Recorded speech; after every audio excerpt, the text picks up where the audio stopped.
MVA में seat sharing पर दो फॉर्मूला तैयार। प्रकाश आंबेडकर गठबंधन का हिस्सा हुए तो ऐसा होगा गणित।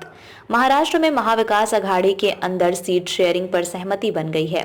सूत्रों से मिली जानकारी के मुताबिक लोकसभा चुनाव को लेकर सीटों के बंटवारे के लिए एमवीए के घटक दलों की तरफ से दो फॉर्मूले तैयार किए गए हैं। पहला फॉर्मूला, महाविकास अघाड़ी अगर प्रकाश आंबेडकर को गठबंधन में शामिल किए बिना चुनाव लड़ती है, कांग्रेस और एनसीपी शरद पवार गुट के बीच 22, 16 कांग्रेस और 10 एनसीपी शरद पवार गुट के बीच लगभग ये फॉर्मूला तय माना जा रहा है।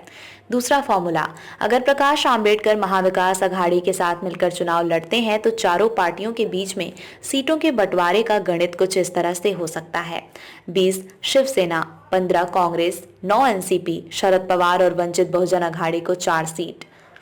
जानकारी के मुताबिक वंचित बहुजन अघाड़ी के साथ आने पर शिवसेना अपने कोटे से 2 सीट, कांग्रेस 1 सीट और एनसीपी शरद पवार अपने कोटे से 1 सीट देने को तैयार है।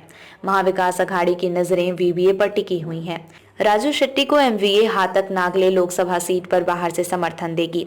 सांगली की सीट शिवसेना यूबीटी को दी जाएगी, वहीं रामटेक और जालना की सीट कांग्रेस को दी जाएगी। महाराष्ट्र में एमवीए के अंदर सीट बंटवारे पर कई दिनों से मंथन जारी है।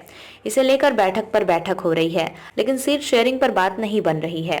पार्टी की तरफ से कहा जाता है कि सीट शेयरिंग पर बात बन गई है, सभी की सहमति है, लेकिन अभी तक महाविकास अघाड़ी के अंदर आधिकारिक रूप से इसकी घोषणा नहीं की गई है। दूसरी तरह बीजेपी में महाराष्ट्र में 20 लोकसभा सीटों की एक लिस्ट जारी कर दी है।